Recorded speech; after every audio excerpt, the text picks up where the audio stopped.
नागपुर के बारे में जो सोचा था वही वही पाया।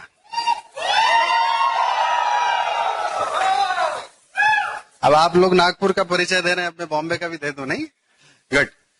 दोस्तों, मेरा नाम श्रवण है और मेरा बैकग्राउंड वगैरह तो ऑलरेडी बता दिए हैं। कितने ऐसे लोग हैं जो पहली बार आए, पहली बार, स्पेशली ब्रिट वर्ल्ड वाइड की तरफ से आप लोगों का स्वागत है। इनके लिए जोरदार तालियां होना बहुत जरूरी है, राइट। जो लोग पहली बार आते हैं वो सोचते हैं कि यहां पर क्यों बुलाया गया, इस सेमिनार का मतलब क्या है। सिर्फ दो मैसेज हम देने की कोशिश करते हैं कि अगर ये सेमिनार करने के पीछे या जो भी हम अपना बात करेंगे, हम दो ही मैसेज देने का कोशिश करेंगे। पहला कि अगर हमको इस बिजनेस की जरूरत है तो मुझे ऐसा लगता है कि और भी लोगों को जरूरत है, और अगर इन हालात में हम कर सकते हैं तो कोई भी कर सकता है। मतलब पूरा मॉरल ऑफ द स्टोरी जो हमारी बातचीत का होगा ना, वो उसका सूत्र यही निकलेगा। और जो भी मैं बात करूंगा इसका शीर्षक भी देना चाहूंगा, फैक्ट और ओपिनियन। आप समझते हैं फैक्ट किसको बोलते हैं? फैक्ट और ओपिनियन में फर्क क्या होता है? फैक्ट कभी बदल नहीं सकता है और ओपिनियन बदल सकता है। आप लोग हमेशा लाइफ में अगर जब कभी भी फैसला करने की बारी आएगी तो आप किसके साथ रहना चाहेंगे, फैक्ट के साथ कि ओपिनियन के साथ? तो ही आप सफल कर सकते हैं, राइट। सो दोस्तों, मेरा बैकग्राउंड ऐसा है कि पैदाइश बॉम्बे की है, लेकिन उसके पहले और सबसे इंपॉर्टेंट चीज, थैंक्स देना चाहूंगा इस ब्रिट वर्ल्ड वाइड के प्लेटफॉर्म पे लाने के काबिल अगर उस परम पिता ने मुझे उस लायक समझा तो सबसे पहले उनको थैंक्स, और उसके बाद मेरे पेरेंट्स को, उसके बाद इस बिजनेस के मेरे पेरेंट्स को जिनके बारे में बाद में बात करूंगा, और सबसे इंपॉर्टेंट यहाँ की लीडरशिप जिन्होंने मुझे इतना हौसला अफजाई दिया। So thank you all of you. और बैकग्राउंड लेट्स स्टार्ट विद, पैदाइश बॉम्बे की है, बिलोंग करता हूँ यूपी से। मेरे फोर फादर्स वहां से आए थे। पढ़ाई लिखाई इंग्लिश मीडियम से बॉम्बे से किया, और एक जो टिपिकल सिस्टम है वही उसी सिस्टम से मैं भी आता हूं, जो इंडियन सिस्टम है। पढ़ाई लिखाई करो, अच्छे नंबर्स लाओ, अच्छे जॉब लो, वही किए, अच्छा जॉब भी मिल गया, ज्यादा उसमें उलझने की जरूरत नहीं। लेकिन हाँ, एक दो चीजें बताना चाहूंगा अपने परिवार के बारे में, कि अगर आप लोगों ने मेरा नाम सुना होगा तो शायद आपको अंदाजा लग गया होगा, कुछ अंदाजा लगा होगा कि श्रवण कुमार नाम क्यों रखा गया। श्रवण कुमार के बारे में कुछ स्टोरी सुना है आपने कभी स्कूल में, राइट। तो दोस्तों, मैं अपने परिवार में इकलौता हूं। I am the alone son, I don't have brothers and sisters. और मेरे ख्याल से डैडी 45-50 में हो गए थे तब मेरा इस दुनिया में पदार्पण हुआ है, और इसलिए श्रवण कुमार नाम रखा गया कि बहुत समय बाद आया, काश ये श्रवण कुमार के लायक कुछ तो बन पाए। मैंने कोशिश भी बहुत की, लेकिन आखिर दुनिया तो दुनिया है। लेकिन मेरी स्टोरी से शायद आपको कुछ पता चल सकता है। कॉर्पोरेट करियर, बहुत अच्छी कंपनी में एज अ सेल्स ट्रेनी मैंने स्टार्ट किया था एक यंग एज में, लेकिन जूनी नहीं था, मेहनत करता था। इनफैक्ट आज जब मैं नागपुर आया तो जो सिविल लाइन से मेरा सबसे बड़ा अड्डा होता था, क्योंकि बड़ी बड़ी मिनिस्ट्री या कोल यहाँ पे मैं सप्लाईज देता था अपने कॉर्पोरेशन के थ्रू। तो यहाँ वो सीता बल्टी जिस होटल में रुकते थे, वो सब यादें मैं अपनी वाइफ को बता रहा था कि यहाँ मैं आया करता था 12 साल पहले। सो जॉब अच्छी चीज है, जॉब किया, लेकिन कुछ कुछ चीजें, कितने ऐसे लोग हैं जो जॉब करते हैं, ओहो, ये मेजोरिटी तो हमेशा रहेगा। कुछ चीजें मैं कहना चाहूंगा, जरूरी नहीं आप मानो, लेकिन अगर आप सच मानते हैं तो कबूल लेना, वो मेरा सोचना है, जरूरी नहीं, मैं वो मेरी सोच आप पे थोपना नहीं चाहूंगा। जॉब एक बिजनेस के डिसिप्लिन और एक लाइफ के डिसिप्लिन को सीखने के लिए एक बहुत अच्छा जरिया है, लेकिन करियर बनाना चाहिए उससे कि नहीं, वो उसके लिए एक सेकंड थॉट होना बहुत जरूरी है। मानते हैं इस बात को? क्योंकि समय पे जाना, एक कॉन्सेंट्रेशन से काम करना, एक प्रोजेक्ट में इन्वॉल्व होकर पूरा करना, एक डिसिप्लिन बहुत अच्छा मिलता है। लेकिन हमको तो ये बताएगा जॉब करो, हमने किया। लेकिन क्या होता है कि क्योंकि मैं बताया था कि मैं थोड़ा सा, मेरी लेट पैदाइश है, तो पापा रिटायर हो गए, और क्योंकि वो थोड़ा सा रिलीजियस बैकग्राउंड से थे तो उन्होंने कहा कि ऐसा है श्रवण, मुझे जो करना था मैंने कर लिया, अब हम तो चले परदेश। और वो थोड़ा सा भाव भक्ति के हिसाब किताब था तो निकल गए। अब मैं अकेला पड़ गया, और उसी दौरान हमारी शादी भी हुई है। बड़ी गंभीर परिस्थिति आ गई थी कि इकलौता बेटा, माँ बाप इतना दूर, उनको समय चाहिए, और एक ही कमाने वाला, उसको पैसा भी कमाना है। तो उसी दौरान बोलते ना कि जब वक्त आता है तो कुछ कुछ चीजें चेंज होने लगती है। तो उसी दौरान किसी ने मेरे को एक बुक गिफ्ट किया था, शायद अगर आप काफी लोगों ने पढ़ा होगा, रिच डैड पुअर डैड। और उस बुक से पहली बार मेरे दिमाग में क्रांति कौंधी थी। उस बुक ने बताया था दुनिया को 4 हिस्सों में बांट दिया गया था, एक एम्प्लॉयड, एक सेल्फ एम्प्लॉयड, एक इंडस्ट्रियलिस्ट और एक इन्वेस्टर। और वो बुक यही कहता है कि दुनिया के सारे सफल लोग या तो बिजनेस इंडस्ट्रियलिस्ट हैं या इन्वेस्टर हैं। और मैं समझता था कि जॉब करो, top position low, VP, CEO, that is life, वही करना था और मैं वही करता जा रहा था। जबरदस्त प्रमोशन लिया था 4 साल में। लेकिन उस बुक से थोड़ा सा ऐसा लगा कि यार जिस रास्ते पे मैं जा रहा हूं वो एक्चुअल वो जगह नहीं जाती जहां मैं जाना चाहता हूं। क्योंकि अभी तक जाती तो अब तक दुनिया में अभी तक कोई गया होता, लेकिन टॉप के कोई लोग उधर से आए ही नहीं है। तो थोड़ा सा पहली बार लाइफ में डिस्ट्रैक्शन आया और तब से मैं जॉब तो कर रहा था लेकिन कुछ कुछ बिजनेसेस में ट्राई कर रहा था साइड में। अब क्या होता है, बिजनेस तो ट्राई कर रहा था लेकिन बोलते ना कि एक थोड़ा सा लिमिटेशन टाइप आ जाता है लाइफ में। और उस दौरान और एक झटका मुझे लगा कि मेरे जो बॉस थे, उनका नाम मैं नहीं लूंगा, जो करीबन 22 साल से उस कंपनी को सर्व कर रहे थे और दिन भर में कई में 2 बार उनके मुंह से जाने अनजाने में निकल ही जाता था कि मुझे इतने साल हो गए इस कंपनी को। एक प्राइड फीलिंग के साथ वो बोलते थे। एक दिन उनसे कुछ गलती हो गई और जो उनका 22 साल का करियर था वो 5 मिनट में खत्म हो गया। वो दूसरा शॉक था मेरे लिए कि यार 22 साल के करियर वाला आदमी से अगर गलती होती तो इसकी ये दुर्गति है, तो मैं भी तो इंसान हूं, मेरे से भी गलती हो सकती। वो दूसरा शॉक। फिर काम करता गया तो शुरुआत में जब जॉब कर शुरू करते तो बड़ा अच्छा लगता है, दिस एंड दैट, ये वो, फ्लाइट, 5 स्टार, ट्रैवलिंग, धाम धूम, सेक्रेटरी, कैबिन, लैपटॉप, इतना अच्छा लगता है। लेकिन एक लेवल के बाद फिर एक वो फीलिंग आने लगी, अभी भी 30 साल यही करना है। अच्छा, पहले वो फीलिंग नहीं आ रही थी, लेकिन जब से ये बुक पढ़ा और जब से अपने बॉस को निकाला जाते हुए देखा, तब से वो फीलिंग आना शुरू कर, सैचुरेशन आने लगा लाइफ में। अब क्या होता है कि उसी दौरान और एक पिक्चर आ गई, गुरु पिक्चर कितने लोगों ने देखा है? उस पिक्चर में एक सीन है, वहां पे उनको प्रमोशन लेटर मिलता है तो वो प्रमोशन लेटर फाड़ देते हैं। वो उसका दोस्त बोलता है कि तुमको प्रमोशन लेटर मिला, तुम फाड़ दिया, बाकी लोग तो मिठाइयां बांटते हैं। और उसने इतना अच्छा लाइन मिला कि जो सीधा पिक्चर में फिर क्या हुआ मुझे कुछ पता नहीं है, लेकिन वो लाइन मेरे दिमाग में हिट कर गया। वो लाइन बोलता है कि अगर किसी और को पता है कि मैं किसी लायक हूं तो मुझे खुद को कब पता चलेगा कि मैं किसी लायक हूं। अगर कोई और मेरी बोली लगा सकता है तो मैं खुद की बोली अपने ऊपर कब लगाऊंगा। मैं बोला यार, इसीलिए शायद वो इतना बड़ा इंडस्ट्रियलिस्ट बना है। एक वो जो ओनरशिप वाली जो सोच थी ना, तो ऐसे कुछ कुछ हादसे होते चले जा रहे थे। बिजनेस एम्बिशन तो था और काफी कुछ चीजें समझ में आ गई थी कि जो बिजनेसमैन होते हैं उनके पास बहुत प्रोडक्टिव आवर्स होते हैं, क्योंकि लाखों लोग जॉब करते हैं, मेरे पास 8 से 10 घंटा है। मैं काम करता हूं तो पैसे बनाते हैं, वो काम नहीं करते हैं तो पैसे बनाते हैं। मेरे पास एक ही काम है फिर भी मैं बिजी हूं, उनके पास मल्टीपल काम है फिर भी फ्री है। मैं वर्क करता हूं और वो लोग, दुनिया के सफल लोग, नेटवर्क सेट करते हैं। 3-4 चीजें मुझे समझ में आ गई थी। आज की तारीख में कोई भी फील्ड में आप जाके देखो, मेडिकल फील्ड में जाके देखो, डॉक्टर बत्रा, 1000 से ज्यादा आउटलेट्स, शायद वो किसी एमएस या डीएम डॉक्टर से भी ज्यादा सक्सेसफुल है। क्यों? क्योंकि वो एमएस डॉक्टर एक जगह बैठते हैं लेकिन ये 1000 जगह बैठते हैं। आप फाइनेंस फील्ड में देखो, आनंद राठी को देखो, आप कोई भी बिजनेस फील्ड में जाके, दुनिया का सबसे सफल आदमी वही हो सकता है जो अपने आप को मल्टीप्लाई कर सकता है। जॉब में सिर्फ ऐड होता है लेकिन बिजनेस में मल्टीप्लाई होता है। ये मुझे समझ में आया। तो ढूंढना तो शुरू हो, लाइफ में कुछ करना है, कुछ करना है, कुछ करना है, कुछ करना है। और एक दिन अचानक से एक फोन आता है और वो फोन थे मेरे आदरणीय ससुर जी का फोन आया कि मैं किसी विदेशी कंपनी के साथ जुड़ा हूं और मैं चाहता हूं कि, ये उनका एक सेकंड कॉल था, लेकिन उसके पहले एक कॉल के ऐसे विदेशी कंपनी के नाम से तो मैं गया नहीं। क्योंकि मेरे ससुर जी के बारे में बताऊं तो एक बहुत ही वेल सेटल्ड बिजनेसमैन है, और एक जो बिजनेसमैन की जो बुद्धि होती है कि लाइफ में एक इनकम नहीं और कुछ होना चाहिए, तो वो भी कुछ ना कुछ ट्राई करते हैं। तो एक बिजनेस तो उनका बहुत अच्छा सेट है जो काफी सालों से और बहुत तरक्की कर रहे हैं उसमें, लेकिन बाकी के बिजनेस में किसी वजह से वो उतना सफल नहीं हो पा रहे थे और उन्होंने काफी बिजनेसेस ट्राई किए और थोड़ा सा उनके एक लेबल लग गया था कि कोई भी चीज ट्राई करते हैं तो थोड़ा सा मामला गड़बड़ा जाता है। अब उन हालात में उन्होंने मुझे फोन किया और कहीं से मुझे पता चल गया था कि ये एमवे बिजनेस की बात कर रहे हैं, क्योंकि एमवे के बारे में मेरे ऑफिस में, कलीग्स में काफी बातचीत हो चुकी थी। फिर मेरे ससुर जी ने एक नया पैतरा निकाला, क्योंकि उनको पता है कि मैं टूरिंग वूरिंग करता था और जब आके मैं थक जाता था तो घर पे या तो कॉमेडी सीरियल या तो मराठा, यहाँ पे बॉम्बे में कहीं भी कॉमेडी नाटक होता है तो मैं देखने बहुत जाता था। तो उन्होंने मुझे क्या बोल के बुलाया पता है? एक मराठी का बहुत बढ़िया नाटक। तो मैं मना नहीं कर पाया, बोला चलो ठीक है नाटक है तो जाएंगे। और मैं आपको और बता दूं कि वो तो मेरे बहुत ही फेवरेट एक्टर थे जो इस समय इस दुनिया में नहीं है। वो कोंकण से बिलोंग करते हैं, रत्नागिरी से। उनका इनफैक्ट आपको पता भी होगा कि उनका नाटक है जो करीबन 5000 से ज्यादा बार प्ले किया जा चुका है। तो मैं गया देखने के लिए, लेकिन मैं पहले भी नाटक देख चुका था, लेकिन वहां के नाटक में और आपके नाटक में कुछ गड़बड़ था।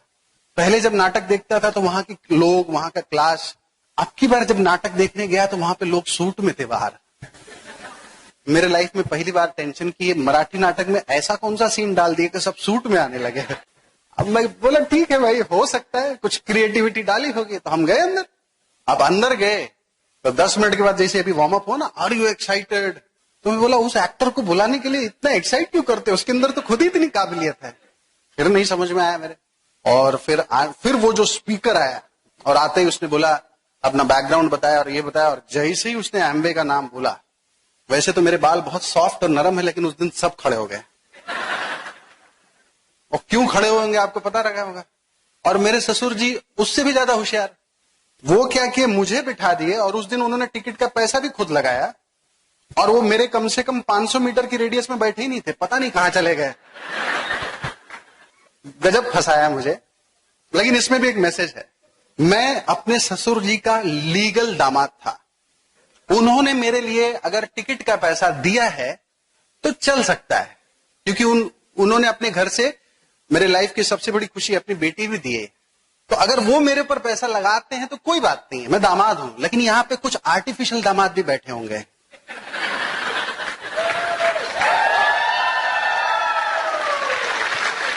जिनके लिए उनकी अपलाइन ने पैसा लगाया होगा, और वो सिर्फ 3 घंटे का वो लोग एग्रीमेंट करके आते हैं कि हम 3 घंटे के दामाद हैं।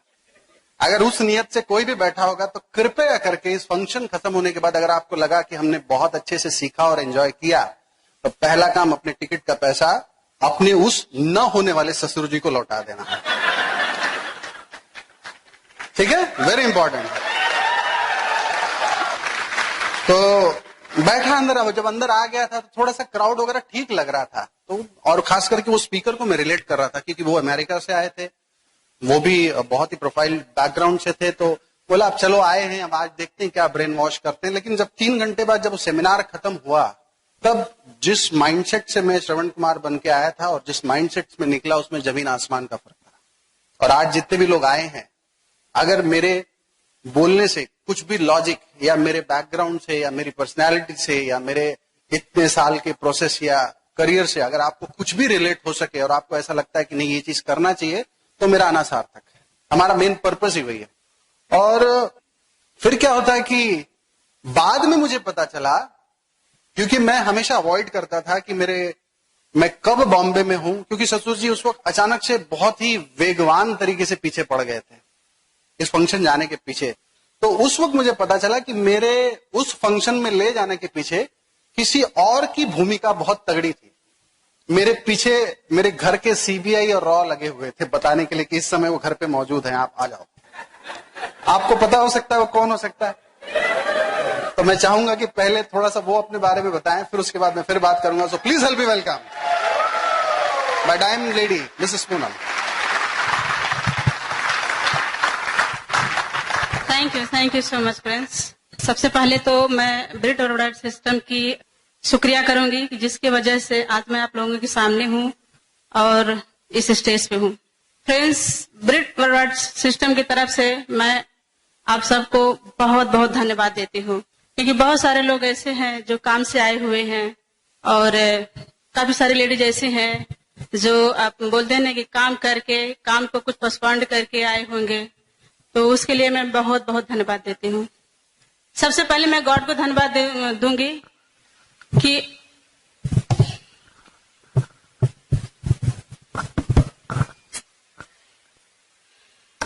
जिन्होंने हमारे लाइफ में एमबे बिजनेस दिया। फ्रेंड्स, मैं बहुत बहुत धन्यवाद मैं भगवान को देती हूँ।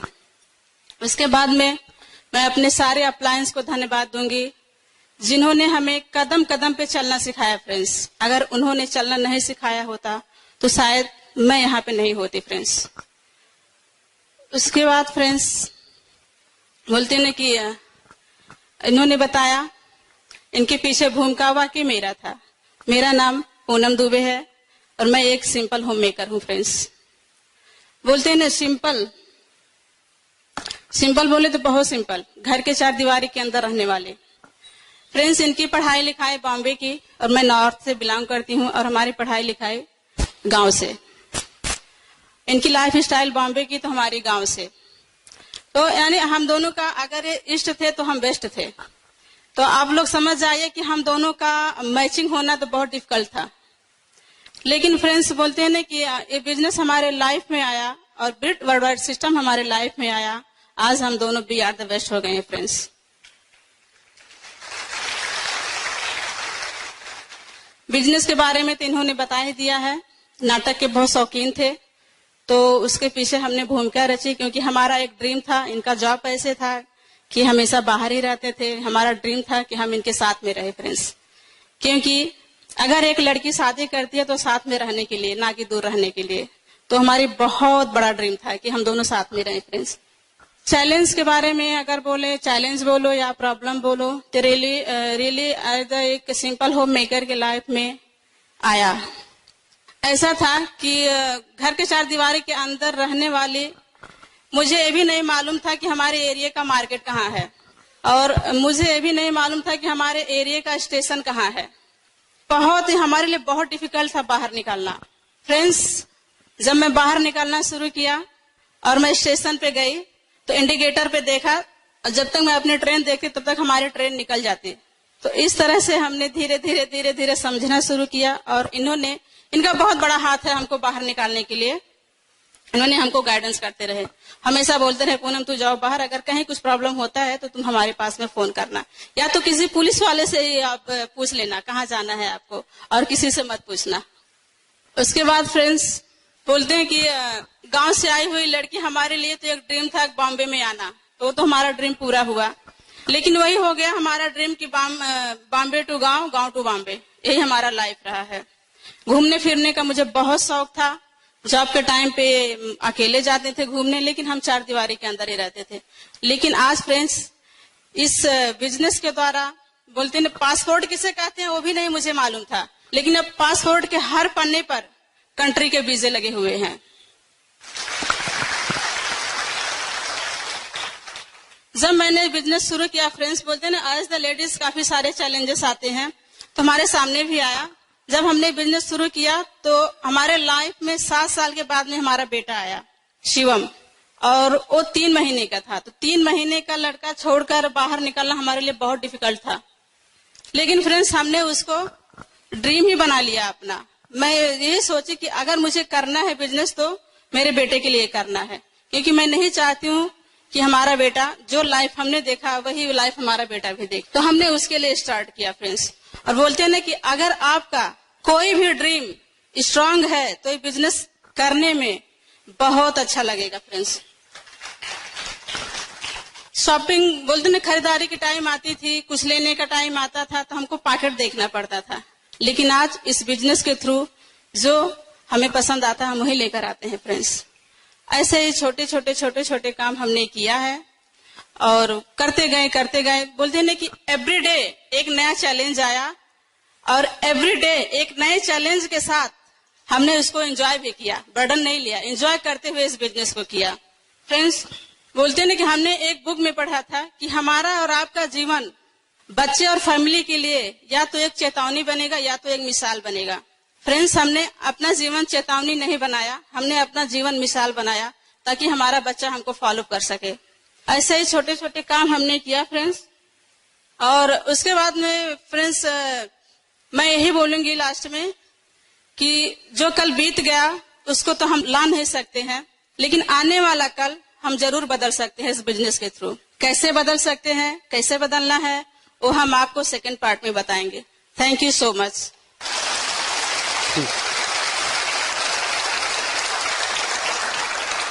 कई बार ऐसा होता है ना कि लोग समझ नहीं पाते पति पत्नी का रिलेशन। कितने लोग यहाँ शादीशुदा हैं? देखो, हाँ, गुड। हम इस पे भी बहुत अच्छे से बात करेंगे। इनफैक्ट मैं इस प्रेजेंटेशन को मैंने आज खास करके कुछ अलग अलग तरीके से डिवाइड किया। मेरा बैकग्राउंड ऐसा था, इस तरह से बिजनेस में बुलाना हुआ, बिजनेस देखा, समझ में भी आया, लेकिन फिर कुछ चीजें मुझे रोकना शुरू कर दी थी। जो सबसे पहला था वो मेरा आइडेंटिटी, और उस आइडेंटिटी में हम सब आते हैं। हमारे पास आधार कार्ड है, इलेक्शन कार्ड है, पैन कार्ड है, पर एक ऐसा कार्ड है जो कभी दिखता नहीं लेकिन हमेशा सामने खड़ा रहता है। जानते हैं वो कौन सा कार्ड है? Middle class card. कितने लोग मानते हैं अपने आप को कि हम मिडिल क्लास? और कितने लोग को डाउट है? एक कहीं सुना था जिसको डाउट है कि हम मिडिल क्लास है कि नहीं, वो पक्का मिडिल क्लास का। चाहे आप हायर बोलो, चाहे मिडिल बोलो, चाहे लोअर बोलो, चक्कर वही हो रहा है। अब मिडिल क्लास का डेफिनेशन क्या है? दुनिया को दिखाने के लिए सब कुछ है, घर में रात में बैठो तो दर्द है, यही मिडिल क्लास। सही है कि नहीं? दूसरी बात, मिडिल क्लास को और एक चीज का आफत रहता है, होता है स्टेटस। स्टेटस का भी मैंने कई डेफिनेशन सुना है। ऐसी चीज खरीदो जिसको शायद आपको जरूरत नहीं है, ऐसे पैसे से खरीदो जो शायद अभी आपके पास नहीं है, उन लोगों के लिए खरीदो जिनको आप पसंद नहीं करते हो। नहीं समझे? कभी कभी बच्चा पैदा होता है तो हंसता क्यों पता है आपको? पिछले जन्म का जोक अब क्लियर हुआ है। तो कुछ लोग जब रास्ते में जाएंगे बोलेंगे अरे अब समझ में आया, ऐसे बोला था। होता है ऐसे, सब चीज एक साथ समझ में आ जाए तो वो भी गड़बड़ है। मिडिल क्लास के पास दो चीज होती है, एक होता है हार्ट जो आगे होता है, एक होता है पॉकेट जो पीछे होता है। ये धड़कता है, ये चाहते रहता है, और ये पीछे से पिन मार के उसको फोड़ते रहता है। लाइफ ऐसे ही खत्म हो जाती है। ऐसे होता है कि नहीं? बड़ा घर ना छोटा, बड़ी गाड़ी ना छोटी, हायर एजुकेशन ना करवाएगा सब, लेकिन उस तरीके से नहीं जिस तरीके से इसने चाहा था, उस तरीके से जिसने इसने चाहा था। इसलिए पीछे रहता है, दिखता नहीं है, काम बहुत तगड़ा करता है। और मिडिल क्लास का ऐसे ही लाइफ चला जाता है। और क्या होता है कि लॉजिकली मैं ये भी समझाने की कोशिश करूंगा कि एक हायर मिडिल क्लास या मिडिल क्लास या लोअर मिडिल क्लास वाला आदमी एमवे बिजनेस क्यों करना चाहिए। क्योंकि मैं ऑलरेडी एक सॉफ्टवेयर बिजनेस में था, इनफैक्ट हूं, लेकिन उस बिजनेस में वो रिच डैड बुक पढ़ने के बाद समझ में आया कि मैं बिजनेसमैन नहीं हूं, मैं तो सेल्फ एम्प्लॉयड हूं। कैसे पता चले कि आप बिजनेसमैन हो कि सेल्फ एम्प्लॉयड? अगर आप काम करना बंद कर दें, शटर बंद हो जाए, आपका मोबाइल बंद हो जाए, आपका लैपटॉप बंद हो जाए 1 साल के लिए, और अगर टर्नओवर गिरने लगे तो आप बिजनेसमैन थोड़ी, आप सेल्फ एम्प्लॉयड। लेकिन आपका सब कुछ बंद है फिर भी टर्नओवर बढ़ रहा है तो आप बिजनेसमैन है। और मेरे को उस तरीके का बिजनेसमैन बनना था जिसके पास वो तीनों चीज होती है, money, time and security. Amway business समझ में आया, लेकिन कुछ 8-10 सवाल थे जिसका जवाब आप सब भी ढूंढते हैं और मैं भी ढूंढ रहा था, और मुझे मिला, इसलिए हमने बिजनेस बिल्ड किया। पहला सवाल, कोई भी बड़ा बिजनेस खड़ा करने के लिए, और मैं हमेशा कंपेयर करता हूं अपने सॉफ्टवेयर बिजनेस से, इन्वेस्टमेंट चाहिए। वहां पे लाखों रुपया लगे, यहां कितना लगा? 0। दूसरा सवाल, रिस्क, जब लाखों लगा तो रिस्क है, यहां पे जब लगा ही नहीं तो रिस्क कितना है? 0। तीसरा सवाल, मेरे इज्जत पे दाग। आप मुझे बताओ जब आप एमवे बिजनेस शुरू करते हो तो आपको कितना पैसा लगाना है? 0। अगर आपने किसी दोस्त को बताया तो उसको कितना पैसा लगाना है? तो कल को कितने लोग आपके ऊपर उंगली उठाएंगे कि आपने फंसाया? इनके प्रोडक्ट का एक खासियत आप जानते हैं कि अगर प्रोडक्ट 30% के अंदर अगर आप यूज करके लौटा देते हैं तो पूरा पैसे का मनी बैक गारंटी है, जानते हैं? तो किसी प्रोडक्ट को अगर आप किसी को दोस्त देते हैं और अगर उसको पसंद नहीं आया तो वो लौटाएगा तो पूरा पैसा वापस मिलेगा कि नहीं? तो यही है ब्रांड है। और एक स्वाभिमानी इंसान के पास 2 चॉइस दीजिए आप, या पैसा या सेल्फ रिस्पेक्ट, तो सबसे पहले वो सेल्फ रिस्पेक्ट चुनता है। और मैं इस बिजनेस में सबसे पहले इसीलिए आया कि इस बिजनेस में मेरे को मेरी इज्जत पे दाग लगता हुआ नहीं दिखा, तो वो मेरे लिए बहुत अच्छा था। फिर उसके बाद बिजनेस बिल्ड करने के लिए किस चीजों की जरूरत होती है? या प्रोडक्ट या सर्विसेज, दो ही चीज बिकते हैं दुनिया में। मेरे पास सॉफ्टवेयर एक प्रोडक्ट था, यहां पर देखता हूं तो एमवे के खुद के 450 प्रोडक्ट। मेरे पास एक प्रोडक्ट था जिसको कल को कोई भी कंपटीशन में हरा सकता था, क्योंकि मैंने उसको पेटेंट या ऐसा कोई सिंबलाइज नहीं कराया था, लेकिन यहां पे इनके खुद के 1000 से ज्यादा इंटरनेशनल पेटेंट रजिस्टर्ड है, कोई टक्कर लेने की हिम्मत नहीं करता है। इनके खुद के home care, personal care, skin care, health care, water purification, air purification, सारे रेंजेस इनके खुद के हैं। और दूसरी बात, जो प्रोडक्ट ये खुद नहीं बनाते उसके साथ इनके साथ तो काफी प्रोडक्ट्स, लगभग लाखों प्रोडक्ट्स के टाइप्स हैं। आप कोई भी इंडस्ट्री पूछिए, वो एमवे के पास है इस समय। कई बार लोग पूछते हैं आपके पास कौन सा प्रोडक्ट है, मैं बोलता हूं उल्टा पूछो, कौन सा नहीं है। इनफैक्ट देखिए, मैं आज एक बुक भी लाया हूं, ये है आपका इंडिया का कैटलॉग। इसको तो ये आप पहचानते हैं? कितने लोग इस बुक को कभी हाथ में उठाया है? हाँ, ये देखिए, ये अमेरिका का कैटलॉग है, ये लंदन का कैटलॉग है। क्या होने वाला है? तो ये सब चीजें, मैं तो ट्रैवल कर रहा था, मुझे ये सब चीजें पता थी ये तो होगा। तो पहली बात, प्रोडक्ट एंड सर्विसेज का टेंशन नहीं था, सारे प्रोडक्ट्स ऑलरेडी अवेलेबल है मेरे पास। उसके बाद मेरे को चिंता थी कि मैं बॉम्बे में रहता हूं और मुझे एक इंडिया लेवल पे या इंटरनेशनल लेवल पे बिजनेस बिल्ड करना है, तो सॉफ्टवेयर बिजनेस में मुझे किस कदर ट्रैवलिंग करना पड़ता था, किस कदर वो मैन पावर, सेल टैक्स, ये टैक्स, अकाउंट्स हैंडलिंग करना पड़ता था। यहां पे तो मुझे पता चला कि एमवे बोलती है कि अगर आपको सिर्फ इंडिया में बिजनेस बिल्ड करना है तो हम 15 साल से 12,000 पिन कोड्स को कवर करते हैं, आपको कहीं जाने की जरूरत नहीं पड़ेगा, प्रोडक्ट हम पहुंचाएंगे। अगर आपको वर्ल्ड वाइड बिजनेस करना है तो हम 54 साल से 108 कंट्रीज को कवर करते हैं। मैं बोला यार ये तो बहुत बहुत अच्छी बात है, अगर मैं बॉम्बे में बैठे इतना बड़ा मैं एम्पायर संभाल सकूं तो नथिंग लाइक इट, क्योंकि उनका इंफ्रास्ट्रक्चर और लॉजिस्टिक्स ऑलरेडी तैयार था। कुछ लोग बोलते हैं ना आप एमवे में क्यों आए, मैं आज आपको लॉजिकल रीजन बता रहा हूं, क्योंकि मैं एक बिजनेस करता था और यहां पे मैं कंपेयर कर रहा हूं। फिर उसके बाद सवाल आई कि सब कुछ सीखो, एक मिडिल क्लास आदमी कहीं ना कहीं वो रोजी रोटी में उलझा हुआ है, वो उसको डिस्टर्ब तो नहीं कर सकता है ना। तो एक बिजी आदमी, और वो भी खास करके मेरे जैसा बिजी आदमी जो महीने का 25 दिन घर पे ही नहीं रहता था। आप तो सुबह निकल के रात को आ जाते हैं ना, मेरा तो टूरिंग ऐसा था कि मैं निकल जाता था तो 25 दिन घर ही नहीं आता था, travelling airport to airport, hotel to hotel, यही तो किया है। तब मैं अपने अप्लायंस या कुछ सीडीज या बुक से समझने लगा, तब समझ में आया एक गणित होता है कि 168 आवर्स आपके पास 24, एक हफ्ते में कितने घंटे होते हैं, 168 आवर्स, उसमें सोने का टाइम, जॉब का टाइम, ये time, social time, chatting time, worship time, सब टाइम माइनस कर लो, लेकिन फिर भी 15 से 20 घंटे का आपको हिसाब नहीं मिलेगा। उस 15 से 20 घंटे में बिजनेस किया जा सकता है, अलग से समय निकालने की जरूरत नहीं थी, वो मुझे समझ में आया। लेकिन मैंने अपने लाइफ में कभी भी 168 घंटे का हिसाब मैंने किया ही नहीं था, तो इसलिए लगता था कि मैं बिजी हूं। दूसरी बार मैंने सोचा वहां पर एक बिजनेसमैन है जो 24 घंटे में 50 बिजनेस संभालता है, और यहां पे श्रवण कुमार 3 डिग्री लेके एक चीज ही ढंग से नहीं कर पा रहा है, कहीं तो गड़बड़ होगा। और एक चीज समझ में आया, वर्ल्ड के जो टॉप 10 रिचेस्ट फैमिली हैं उसमें से 4 कौन है, पता है कि नहीं आपको ये बात? तो आखिर वो लोग टॉप पे कैसे चले गए? तो कुछ चीजें उनको पता थी जो मुझे नहीं पता थी, जो मुझे यहां पर आके पता चलना शुरू हुआ। तो समय निकालना मेरे लिए टफ नहीं था, क्योंकि बहुत सारी इंफ्रास्ट्रक्चर ब्रिट वर्ल्ड वाइड और एम्वे का सब सेट था। फिर बारी आई डाउट, ये बिजनेस चलेगा कि नहीं। और हमेशा याद रखिए, राइट टाइम पे राइट अपॉर्चुनिटी पकड़ने को ही होशियारी, जो बोलना है आप बोल सकते हैं। आप अगर देखिए पुराने पिक्चर्स, 1950-60 का समय कौन सा था, कोई भी मूवी देखो तो सारे अमीर लोग कहां से आते थे, जमींदार लोग हुआ करते थे। 1970-80 किसके लिए था, बड़े बड़े इंडस्ट्रीज आने लगे, टेक्सटाइल इंडस्ट्रीज, ये इंडस्ट्रीज, वो इंडस्ट्रीज। 1990-2000 किसके लिए था, आईटी। 2010-20 किसके लिए होगा? नहीं समझ में आया तो मैं आपको बताता हूं। कोई डॉक्टर है यहां पर? डॉक्टर साहब, अरे हैं डॉक्टर साहब, जब मैं बीमार पड़ूं तो 2 तरीका है मेरे पास, एक तो मैं आपका प्रिस्क्रिप्शन ले लूं या जाके एमबीबीएस करूं, अच्छा क्या है, प्रिस्क्रिप्शन ना। तो ऐसे ही कौन सा बिजनेस करना चाहिए जब नहीं समझ में आए, तो इंडिया के जितने भी टॉप के बिजनेसमैन हैं उनका सबसे ज्यादा इन्वेस्टमेंट कौन से सेक्टर में लगा हुआ है देख लो। मुकेश अंबानी रिलायंस फ्रेश, अनिल अंबानी रिलायंस डिजिटल, टाटा क्रोमा, बिरला मोर, लक्ष्मी मित्तल डीमार्ट वॉलमार्ट, किशोर बियानी बिग बाजार, सबके सब रिटेल में डायरेक्ट सेलिंग।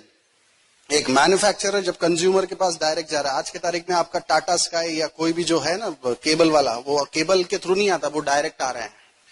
आज के तारीख में आपको इंश्योरेंस लेना है तो एजेंट की जरूरत नहीं है, वो डायरेक्ट आ रहे हैं। आपको टिकट लेना है तो वो डायरेक्ट आ रहे हैं, हर चीज डायरेक्ट हो रहा है, that is called as direct selling. और उसमें भी नई चीज ऐड होगी, वो क्या है, टेक्नोलॉजी। हर चीज ऑनलाइन हो जाएगा। आज आपके पास जो भी फोन है 4 से 5 साल में सब चीज स्मार्टफोन में बदल जाएगा। आप अपने घर का A to Z सामान ऑनलाइन खरीदेंगे। आप अगर देखें तो 1.5 महीना पहले मुकेश अंबानी ने नई कंपनी शुरू की है 4G करके, 50,000 करोड़ का इन्वेस्टमेंट है। तो ये इतना पावरफुल कॉन्सेप्ट था जो मुझे उस वक्त भी समझ में आ गया था। इनफैक्ट अगर आप देखेंगे 1 हफ्ता पहले अभी ये फ्यूचर ग्रुप्स, किशोर बियानी ने खुद का डायरेक्ट सेलिंग शुरू किया है, जैसे एमवे करता है। बिग बाजार के कैटलॉग्स लोग ले जाएंगे, मीटिंग्स करके लोगों को दिखाएंगे, ऑर्डर कलेक्ट करेंगे, और वो भी उस तरीके से वो काम शुरू होने वाला है। लेकिन उसका इन्वेस्टमेंट पता है कितना है? 3 लाख। आपको कितना लगाना पड़ा? ज्यादा सोचता कौन है? इसीलिए तो 0 बोलते हैं। मेरे लिए ये पता था ये चलेगा, कोई डाउट ही नहीं था। उसके बाद आ गया, चलो डायरेक्ट सेलिंग भी समझ में आ गया, टेक्नोलॉजी भी समझ में आया, लेकिन कौन से फील्ड का बिजनेस करूं, उसके लिए भी बड़ा इजी था। क्योंकि वही खेल, फैक्ट पे जाऊं कि ओपिनियन पे जाऊं। आप किसी भी कंट्री में घुसो तो नंबर 1 टर्नओवर देने वाला फील्ड कौन सा है? Fast moving consumable goods. Number 2, किसी भी कंट्री में घुसो तो नंबर 2 टर्नओवर देने वाला फील्ड कौन सा है? हेल्थ एंड वेलनेस, एमवे दोनों में है। वो चीज मेरे लिए बहुत आसान समझ में आने लगा कि यार जो चीज मुझे फिर बारी आई, नॉलेज एंड एक्सपीरियंस। तो इतना बढ़िया सिस्टम है हमारे पास ये ब्रिट वर्ल्ड वाइड। इनफैक्ट मैं चाहूंगा कि ब्रिट वर्ल्ड वाइड के लिए आप जोरदार तालियां बजाइए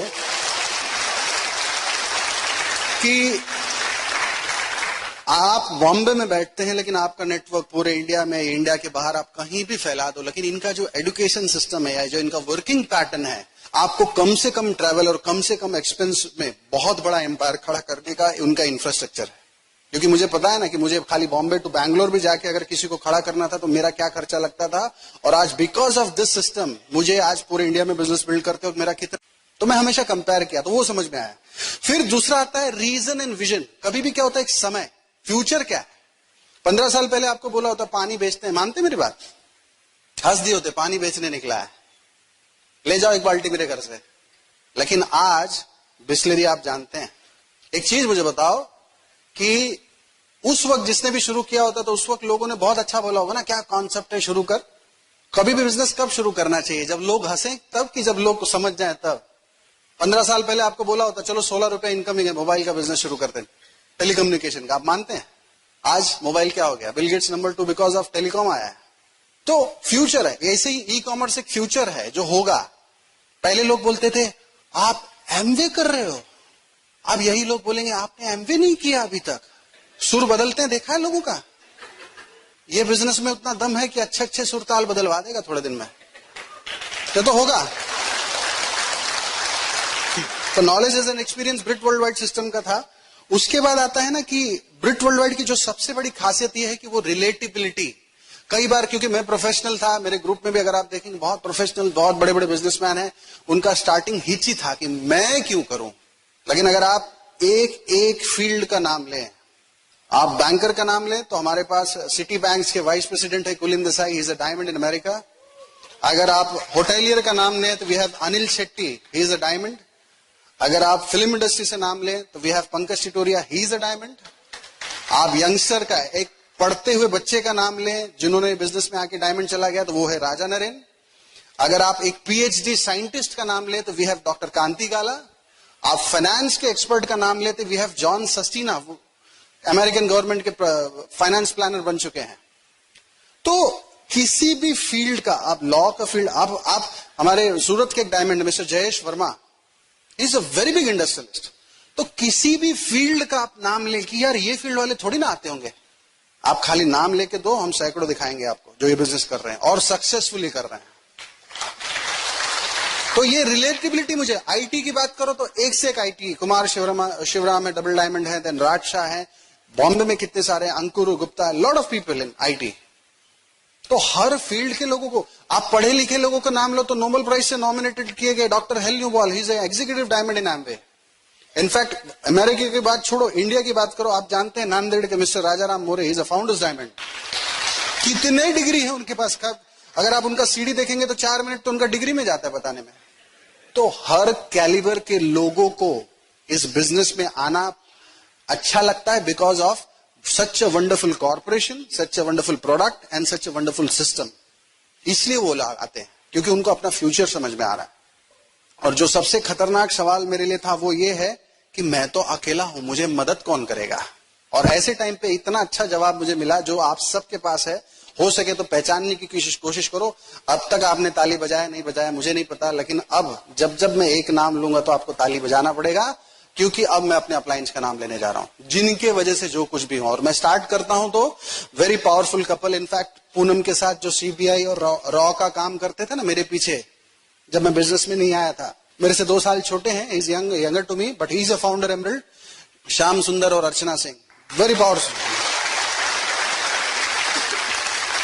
इनफैक्ट मैथ्स के बहुत बड़े प्रकांड पंडित उनको मैं मानता हूं। I don't know any distributor in this Amway business जिनको हर प्रोडक्ट का पीवी ही नोज दैट। और उनकी wife Archana, she is one of her best friend, मतलब बोलते ना ये घर का जो माहौल। फिर उसके बाद ऊपर आते हैं, you know them, you know him very well, आप उनको रिस्पेक्ट भी करते हैं। इनफैक्ट पेशेंस के पहाड़, दुनिया का कितना भी बड़ा आप इशू लेके जाओ लेकिन एक स्माइल से हर चीज को टालने में जो ताकत रखते हैं, और उनके वजह से लगता है कि चैलेंजेस कुछ नहीं। He is none other than first diamond from Mumbai, Vijay Prakash and Madhavi Gupta.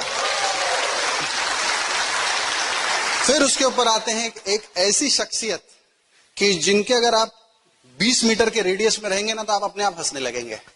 He is very good friend of mine. In fact मुझे याद है कि जब भी किसी, इनफैक्ट अभी लास्ट सन्मुखान मीटिंग में भी जब मिले तो अचानक से आके गले मिलने बोलते, Shravan I love you so much, I am so proud कि आप मेरे टीम में हो। एक एक word, is none other than Vishnu and Pravesh Mehra, wonderful couple. उसके ऊपर अब एक ऐसे स्पीकर आते हैं जिनको आप सब जानते हैं और उनके शब्दों में जब मेरा नाम निकलता है तो मैं अपने आप को बहुत ही गौरवान्वित फील करता हूं। And this none other than Pankaj and Amita Titoria. ऐसी पावरफुल, उसके ऊपर और एक ऐसी लीडी आती है जहां पे ये बिजनेस में जो वैल्यूज, जो कल्चर या जो रिलीजन पार्ट समझ में आता है। ऐसा कोई स्पेसिफिक रिलीजन नहीं, एज ए ह्यूमैनिटी जो रिलीजन, वो उनसे हमने सीखा है। और इनफैक्ट यहाँ पे आप लोग तो 250-300 रुपया पैसा देख के बिजनेस चेक करने आए हैं। वो जब पहली बार ये बिजनेस को देखी तो वो 3 बार इंडिया से अमेरिका फ्लाई करके अपने हस्बैंड के साथ लाखों रुपया डाल के चेक करने गई थी। इसलिए आज उनका इतना बड़ा बिजनेस है। कुछ लोग 250 डालते हैं फिर भी बोलते हैं 250, और वो तो लाखों, और 3 बार अमेरिका गई थी। She is none other than Sudha and Vinod Kapoor, very powerful. और उसके ऊपर द लीजेंडरी कपल, मतलब न भूत, कई बार मैं कहता हूं न भूतो न भविष्यति, ऐसा शख्सियत, ऐसी पर्सनैलिटी, ऐसा नॉलेज, ऐसा एजुकेशन, ऐसा बॉडी लैंग्वेज और ऐसा command, wonderful couple is none other than EDC going crown Sumit and Tania Bahadur. So I am so blessed कि मैं एक ऐसे एलओएस से बिलोंग करता हूं जहां पे एक से एक दिग्गज लोग हैं। और जब मुझे पता चला कि मेरे परछाई में हमेशा ये खड़े रहेंगे तो मुझे कभी ये महसूस ही नहीं हुआ कि मैं अकेला हूं और बिजनेस में चल पड़ा। लेकिन ध्यान देने योग्य ये बात है कि आज मेरे कहने के बाद अगर आप भी अपने परछाई को देखना ना, तो ऐसे ही तगड़ा एलओएस आपके साथ भी खड़ा है। तो इस बात का हमेशा एहसान मानना और जिंदगी भर मानना। तो मेरे लिए वो टेंशन भी नहीं था। फिर जो लास्ट में वही टेंशन आ गया था कि यार एमवे कैसी कंपनी है। तो एमवे के बारे में बता दूं, 54 years, 108 countries, never came out, never pulled out. $11.3 billion, 1 billion होता है 6,500 करोड़ का। लास्ट ईयर का टर्नओवर है 70,000 करोड़। फोर्ब्स मैगजीन आपने सुना होगा, वर्ल्ड के बेस्ट 500 कंपनी का लिस्टिंग देता है। लास्ट ईयर उन्होंने privately held largest corporations in America में इनको एमवे को 25th रैंक दिया गया है। 1000 से ज्यादा पेटेंट्स। जब इतना पावरफुल रेप्यूटेशन मुझे मिल गया तो सीना चौड़ा हो गया था कि बॉस, मैं जो एमवे किसी और से सुना था और ये जो देख रहा हूं उसमें जमीन आसमान का अंतर है। और फिर सवाल आया कि लोग मेरे बारे में क्या सोचेंगे। तो बड़ा सिंपल है, आप लोग विंडोज पे काम करते हैं, लेकिन और भी प्रोग्राम्स हैं इस दुनिया में, जैसे C++, जावा, आप लोग जानते हैं। लेकिन जो आदमी जिंदगी में C+ या जावा पे काम नहीं किया, वो आके आपको बोले कि वो एक बेकार प्रोग्राम है, तो वो उसका ओपिनियन है, वो फैक्ट नहीं है। तो ऐसे ही जो एमवे को दूर से देखा है और वो आके आपको बोले कि हमने तो ट्राई कर लिया, हमारा नहीं चला, तो वो उसका ओपिनियन है। उसके बोलने से एमवे का 70,000 करोड़ 700 रुपए में नहीं बदल जाता है। उसके बोलने से एमवे 25th रैंक से वो फोर्ब्स मैगजीन से गायब नहीं हो जाती है। तो फैक्ट है, ओपिनियन बदलते रहता है। And that is the only reason I am in this business. So बहुत सारी चीजें थी और मुझे फिर उस वक्त चिंता नहीं था कि मैं क्यों करूं, क्यों नहीं करूं। तो एमवे एज अ बिजनेस क्यों अच्छा है मैंने बताया, एमवे एज अ अपॉर्चुनिटी क्यों अच्छा है वो भी मैं आज आपको समझाता हूं, क्योंकि मैंने उसका भी कंपैरिजन किया था। और देखिए यहां पर मैंने कुछ चीजें लिखी है, ये आप लोग कभी भी अपने ध्यान में रखना है, बहुत समझने वाली बात। 9 to 6 into 30 years, 9 से 6 30 साल तक, और यहां पे 6 से 9 3 साल तक। फिर रिपीट करता हूं, 9 से 6 30 साल तक और 6 से 9 3 साल तक। कंपेयर करो अपनी लाइफ को। मैंने वही कंपेयर किया। पैसा 30 साल बाद क्या उतना पैसा होगा जितना मैं चाहता हूं। यहां पर मैं देखा कि काफी लोगों के पास इतना पैसा है कि इतनी गाड़ियां और इतने जेट्स खुद के खरीदते हैं भगवान। समय, आज मैं आपको बता दूं, मैं 24 साल की उम्र में बिजनेस शुरू किया था। 27 में मैंने मेरा जॉब छोड़ दिया हमेशा के लिए। आज मैं लगभग 10 साल हो गया है। डेफिनेटली मैं और बहुत सारे काम करता हूं, लेकिन कम से कम अब मेरे ऊपर किसी का कंट्रोल नहीं है। वो जो सेंस ऑफ फ्रीडम है मेरे पास है। 9 से 6 30 साल बाद वो सेंस ऑफ फ्रीडम कभी मिल सकता था क्या? यहां पे मिला क्या? 30 साल बाद, 9 से 6 30 साल बाद हो सकता था जॉब में, यहां हुआ। अगर आपने बिजनेस को अच्छे तरीके से और अच्छे स्ट्रक्चर और स्टेबिलिटी और लीडरशिप और रिलेशनशिप और वॉल्यूम, हर चीज को ध्यान देकर अच्छे तरीके से बनाया, 30 साल बाद भी मैं जॉब करता तो उस तरह इनकम कभी आता है क्या? यहां पे मैंने देखा आता है। फिर मैंने देखा रेगुलर ट्रिप्स। अपने वाइफ के साथ जब कंपनी के थ्रू तो बहुत घूमता था, लेकिन वाइफ के थ्रू जाने की बारी आती थी तो मैं तो फैजाबाद जाता था, वही मेरा गांव है। क्योंकि मेरा पॉकेट बताया श्रवण कुमार तुम्हारा स्विट्जरलैंड फैजाबाद में है, लॉजिंग बोर्डिंग फ्री। हम तो ऐसे ट्रिप करते हुए, लेकिन यहां पर हर साल फ्री में। सेकंड सेशन में बात करूंगा, इतना हमने मस्ती किया ट्रिप में। फिर बाकी जॉब में, पॉलिटिक्स और बिजनेस में कंपटीशन का डर रहता है कि आपका नाम कोई उड़ा सकता है, लेकिन इस बिजनेस में आप एक प्लैटिनम हैं और आपके नीचे कोई आपसे बड़ा डायमंड चला जाए तो सबसे ज्यादा खुश वो प्लैटिनम होता है और एक पैर पे नाचता है। तो यहां पे आपकी क्रेडिबिलिटी को कोई हिला नहीं सकता है, वो मुझे समझ में आया यहां पर। बाकी जगह पे कोई अगर मेरे नीचे वाला मेरे आगे जाता है तो मुझे टेंशन आता था, अरे बाप रे इतने साल से किया अब सब खत्म। यहां पे रोज सुबह शाम हे भगवान इनको जल्दी निपटाओ, अब अपने लिए नहीं मांगते। फिर संगत, कोई ऐसी बिजनेस मीटिंग, कॉर्पोरेट मीटिंग्स था जहां पे मैं कम से कम अपनी वाइफ को ले जाना चाहता था, क्योंकि उसमें वो कुछ सहभागी भी नहीं हो सकती थी और वहां के माहौल में मैं उनको लाना भी नहीं चाहता था। लेकिन ये एक ऐसा मीटिंग है कि अगर मैं कहीं आउट ऑफ स्टेशन भी हूं और वो अकेले ब्रिट के मीटिंग्स में जाता हूं तो मैं अब सबसे ज्यादा सेफ फील करता हूं, क्योंकि यहाँ का वैल्यूज और कल्चर, और इस वैल्यूज और कल्चर के ऊपर मैं अपने पापा का लाइन बताऊंगा। उन्होंने बहुत अच्छा लाइन कहा था कि जिस बिजनेस में ईमानदारी का इनकम है ना, उस बिजनेस में बच्चों को संस्कार सिखाने की जरूरत नहीं पड़ेगी। तो और लास्ट आ गया अनकंडीशनल रिकग्निशन। आज मैं नागपुर में ब्रिट वर्ल्ड वाइड के थ्रू पहली बार आ रहा हूं, लेकिन इतने सारे दोस्त मिले, इतनी बार तालियां बजा रहे हैं, इतना मिल रहे हैं, गले मिल रहे हैं। ये कौन से बिजनेस में हो सकता है बताओ, जब तक बिना स्वार्थ कोई करता है क्या? यहां पे किसी को कोई स्वार्थ नहीं, सबको। यहां पे कोई एमबीए भी बैठा होगा, कोई डॉक्टर भी बैठा होगा, कोई इंजीनियर भी बैठा होगा, कोई लेमैन भी बैठा होगा, लेकिन हर आदमी का सपना है कि ब्रिट वर्ल्ड वाइड अगर डायमंड बना सकता है और ब्रिट वर्ल्ड वाइड के सिस्टम से अगर श्रवण कुमार इस लेवल पे पहुंचे तो हम भी पहुंच सकते हैं। बस वही एक फीलिंग होती है। तो ये सब चीजें मैंने कंपेयर किया तो वहां पे 9 से 6 30 साल तक सब चौकड़ी लगता चला गया, और यहाँ पे 6 से 9 3 साल तक सब टिक टिक टिक टिक। तो मेरे लिए क्लियर था, अपॉर्चुनिटी कंपैरिजन खत्म, एमवे पे काम पे लगो। कई बार लोग कंफ्यूज रहते हैं, एमवे में टाइम, प्रॉब्लम एमवे में टाइम डालने का नहीं, Amway as a priority number 1 है कि नहीं वो कंपेयर करना पड़ेगा, तो आपको समझ में आएगा। कुछ बेवजह की एटीट्यूड मेरे अंदर बहुत थी। यंग उम्र में ज्यादा पढ़ा लिखा, ज्यादा पैसा, और ज्यादा पैसा तो नहीं बोलेंगे लेकिन उस कुएं में उस मेंढक को तो वही लगता है, और इकलौता था तो जबरदस्ती का एटीट्यूड कि आई एम सेटिस्फाइड। अच्छा एक चीज और बताऊं, बार बार आपको मीटिंग्स में अगर कोई बुला रहा है ना, या बार बार आपको, तो एक चीज याद रखिए, वो आदमी नहीं बुला रहा है, भगवान का कुछ मैसेज आ रहा है आपके लिए, समझने की कोशिश करो। मैं नहीं समझ पाया, मैंने काफी साल तक टाला इस बात को, लेकिन मैंने बिजनेस पता नहीं क्यों शुरू किया, कि कोई ड्रीम नहीं था, पर ठीक है माहौल अच्छा लग रहा था, कर दिया मैंने। लेकिन बाद में समझ में आया कि भगवान का मैसेज क्या था। 14 महीने की गैप में मेरे पापा और मेरे मम्मी दोनों ने मेरा साथ छोड़ा, और इनफैक्ट मेरी मम्मी 8 महीने तक आईसीयू में थी। रोज का आईसीयू का खर्चा क्या होता होगा प्राइवेट हॉस्पिटल में विदाउट मेडिक्लेम, आप अंदाजा लगाओ।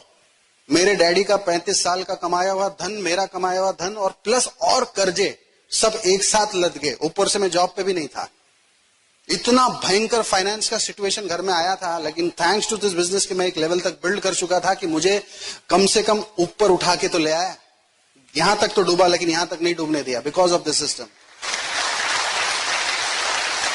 तो अगर ये आप मान लो किसी के इंसान के थ्रू, नहीं तो फिर भगवान ऐसे मनवाता है जैसे मुझे मनवाया गया कि करो ये बिजनेस। भगवान खुद प्रकट थोड़ी होंगे, इतना कौन सा हम तपस्या कर लिए यार, लेकिन फिर भी हम उनके क्रिएशन है, तो इसलिए कहीं ना कहीं से इंडिकेशन तो देते हैं कि इसमें तुम्हारे फ्यूचर में कुछ तो भी ऐसा घटनाक्रम है जिसके लिए ये अपॉर्चुनिटी कर लो, ये उसका ख्याल रखेगा।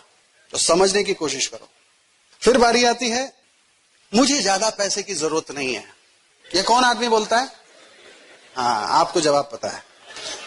मैं आपको एक चीज और बताता हूं, मैं हमेशा कहता हूं पैसा खूब कमाना चाहिए। क्यों कमाना चाहिए मालूम है? एक बुक मैंने पढ़ा था कि अगर 1000 रुपया कहीं रोड पे गिरा हुआ है और ईमानदार आदमी क्रॉस करेगा तो वो नहीं उठाएगा। क्यों? पाप लगेगा, वो ऐसा सोचता है। लेकिन उस बुक ने बताया कि अगर तुम्हारी नीयत साफ है तो तुम उठाओ उस पैसे को, क्योंकि तुम अपने लिए नहीं खर्चा करोगे, किसी और के लिए काम आओगे। तुम उठाओ, लेकिन नहीं तो अगर तुमने छोड़ दिया तो तुम्हारे पीछे कोई बेईमान आदमी आ रहा है, वो उठा लेगा और वो उसका क्या करेगा देखो। तो इसलिए खूब पैसा कमाओ। अगर आपका पेट भरा रहेगा तो क्योंकि आपका नीयत साफ है तो आप दूसरे के काम आओगे। तो बेवजह का जो एटीट्यूड होता था ना, वो मेरा सब निकलता चला गया सिस्टम में रहते रहते। फिर कई बार होता था कि मैं असिस्टेंट जनरल मैनेजर, मैं साबुन बेचूंगा, प्रोफेशनल्स।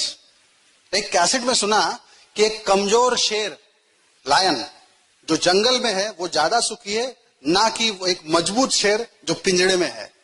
क्योंकि वो अपने मर्जी से शिकार करता है और जब मन करता है तब खाता है। इनको तो जब मिलेगा तब खाएंगे। तो मुझे समझ में आ गया, प्रोफेशनल हूं लेकिन बिजनेसमैन बनना है यार। और दुनिया के सारे बड़े इंडस्ट्रियलिस्ट लोग एफएमसीजी पे ही ध्यान देते हैं और बाकायदा दिखा दिखा के बात करते हैं।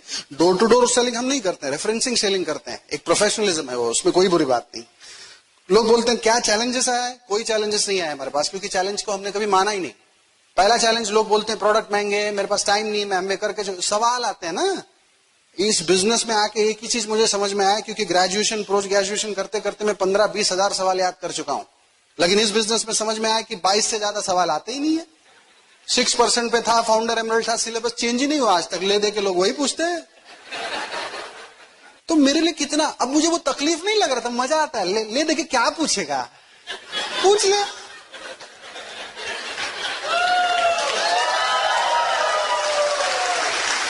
I enjoyed this business like anything. सवाल का कोई, फिर कई बार बोलते हैं कि आपने अपने आप को कैसे हैंडल किया? बिल्कुल हैंडल नहीं किया, क्योंकि मुझे पता था मैं जीतने वाला हूं। लास्ट बॉल पे 5 रन चाहिए और मिस्टर एकदम सिंपल सा जो बॉलर होता है इंडियन बैट्समैन का, वो बैटिंग कर रहा है और हमारी हालत कैसे होती है कि ये तो आज मरवा के छोड़ेगा, लेकिन उसके बॉल लग जाता है, छक्का मार देता है, इंडिया जीत गई। लेकिन कहीं दूर से कोई देख रहा था जो मैच देख नहीं पाया, लेकिन रास्ते तक आते आते उसको पता चल गया कि इंडिया जीत गई है। अब हाईलाइट देख रहा है, लेकिन तब भी वही सिचुएशन है, एक बॉल पे 5 रन चाहिए। अब उसको टेंशन है क्या? क्यों? उसको पता है इंडिया जीत गई है। तो ये ब्रिट वर्ल्ड वाइड सिस्टम में मेरी अपलाइन यही बता रहा था, इस रास्ते पे जाओ, तुम तो जीत चुके हो, ये सब छोड़ो। तो फिर बारी आई कि हैंडलिंग सोशलाइजिंग। आपकी सोशल लाइफ नहीं थी क्या? थी ना। लेकिन सोशल लाइफ में मैंने कुछ पंगा लिया था, आप चाहो तो ले सकते हो अगर पसंद आए। जब विजिटिंग कोई भी ग्रीटिंग्स का इन्विटे वो आता है ना, शादी ब्याह जो भी वॉटेवर, तो उसमें जो डेट होता है ना 7 से 10 इसके बीच में आओ, तो उसको मैं इंसल्ट का टाइम मानता हूं। मैं 10 के बाद जाता हूं। बड़ा सिंपल है मेरा कंडक्ट। 7 से 10 जाओगे, दूल्हा दुल्हन खड़े हैं, आप आए, आपने जो पावती पकड़ाना था पकड़ा दिया और तुरंत भगाता है वो, जाओ जाओ खा लो खा लो, एक फोटो मार के। अरे 4 घंटे से सजा और मुश्किल से 1 मिनट खड़ा नहीं किया। तुम दूल्हा है, तुमसे ज्यादा तो हम सज के आया है।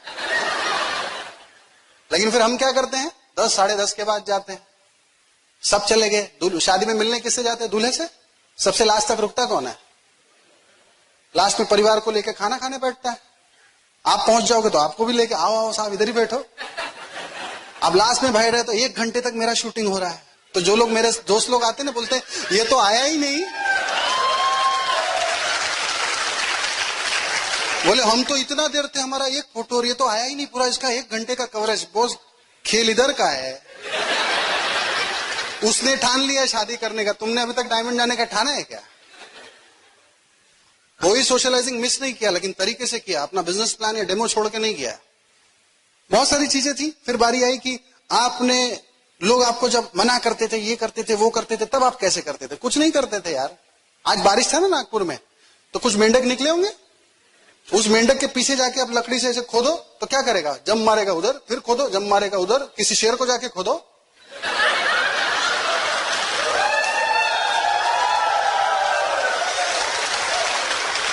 तो जब आपके पास इतना बढ़िया सीडी बुक सिस्टम सब कुछ है, अपलाइन है, तो फिर क्या करना है यार?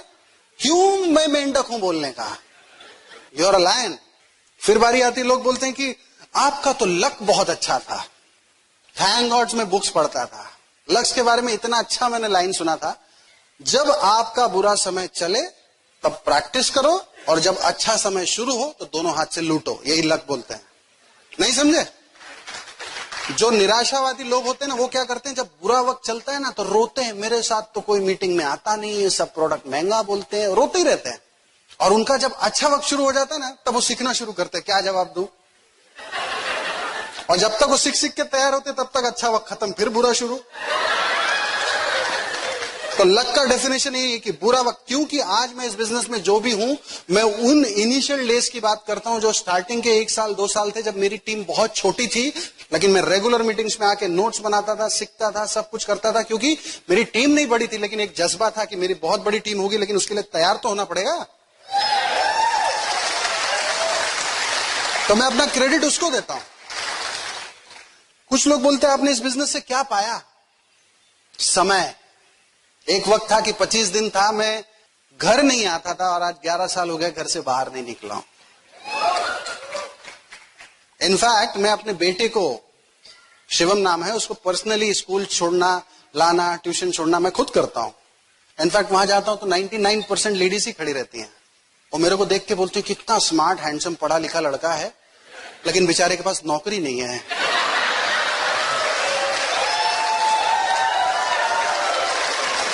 हम मन में बोलना पड़ेगा ना, हमको तो यहाँ कार्डिनल रूल सिखाते हैं। हम बोलते हैं तुम्हारे पास रॉयल्टी नहीं है, क्या करें। But I enjoy it. इस बिजनेस में मेरा नाम श्रवण कुमार सार्थक हुआ। मैं आपको बताऊं, खास करके जो यंगस्टर्स हैं उनके लिए एक ड्रीम देना चाहूंगा कि आपका सबसे बड़ा ड्रीम आपके पेरेंट्स होने चाहिए, कि आप उनके जीते जी एक सफलता का रूप उनके सामने कायम करो, ताकि उनको आप कितना भी पैसा दोगे उससे उनको संतुष्टि नहीं होगी, लेकिन अगर वो आपको सफल देखेंगे तो बहुत सुखी हो जाएंगे। और मुझे याद है मेरे डैडी का जो भी एज था बहुत अच्छे से गुजरा है, लेकिन खास करके जब मेरा प्लैटिनम का सेलिब्रेशन हुआ और उसके बाद वो सिर्फ एक हफ्ता जिंदा थे, एक हफ्ते बाद वो एक्सपायर हो गए। लेकिन मुझे वो लगता है जो एक हफ्ता मैंने दिया हो ना, जहां भी जाते थे सबको गले मिलते थे, मुझे मेरे बेटे का श्रवण कुमार नाम रखना सार्थक हो गया। आज वो दुनिया में छा गया है। वो एक फीलिंग में दे पाया ना, thanks to my upline, thanks to सिड Britt Worldwide and thanks to this corporation. तो यंगस्टर को बोलता हूं, पेरेंट्स को अपना वो दो। फिर पूरी दुनिया घूमते हैं, उसमें तो कोई सवाल ही नहीं है, उसके ऊपर हम सेकंड सेशन में बात करेंगे। कितने, अब तो पासपोर्ट देखेंगे तो हर पेज पे अलग अलग अलग कंट्री है, लेकिन मजे की बात क्या है मालूम, सब फुकट। हम लोग बॉम्बे में छोटे से चाल सिस्टम में रहते थे, अब पता नहीं आप लोग को तो आइडिया नहीं चाल सिस्टम क्या होता, लेकिन अब हम लोग गोल्फ सिटी में बहुत अच्छा घर बना रहे हैं। किचन से, बेडरूम से, कहीं से भी देखो तो स्विमिंग पूल है, गोल्फ कोर्ट, सब फंटास्टिक घर, जो एक ड्रीम होता है। चाल सिस्टम समझते हैं, यहाँ का जो ये बाथरूम है ना, वैसे उस टाइप का छोटा सा घर में हम 25 साल रहे। पढ़ाई लिखाई थी मेरे पास, फाइनेंशियली इतना स्ट्रांग नहीं था मैं, लेकिन बिकॉज ऑफ दिस अपॉर्चुनिटी। फिर बारी आती है, गाड़ियां तो सबके पास होती है, लेकिन विद ड्राइवर हो तो ज्यादा मजा आता है। आजकल ड्राइवर खुद ही बने लोग घूमते हैं, वो एक अलग विषय। इतने सारे दोस्त मिले, और क्या चाहिए, ये मेरा अचीवमेंट है। मेरे पास इतने बढ़िया मेंटर्स मिले, श्याम सुंदर जी, अर्चना जी, विजय प्रकाश माधवी जी, विष्णु जी, प्रवेश जी, पंकज, अमिता, सुमित, तानिया, सुधा एंड विनोद जी। ये मेरा अचीवमेंट है।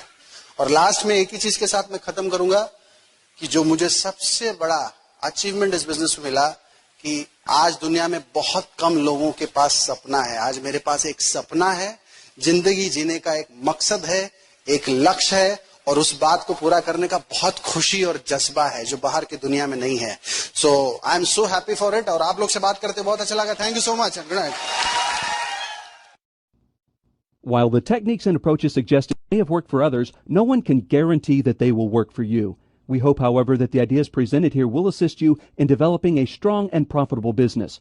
This product has been produced independently of Amway Corporation. Purchase of this product is optional and subject to the refund policy described in your purchase agreement for business support materials. Purchase of future business tools can be discontinued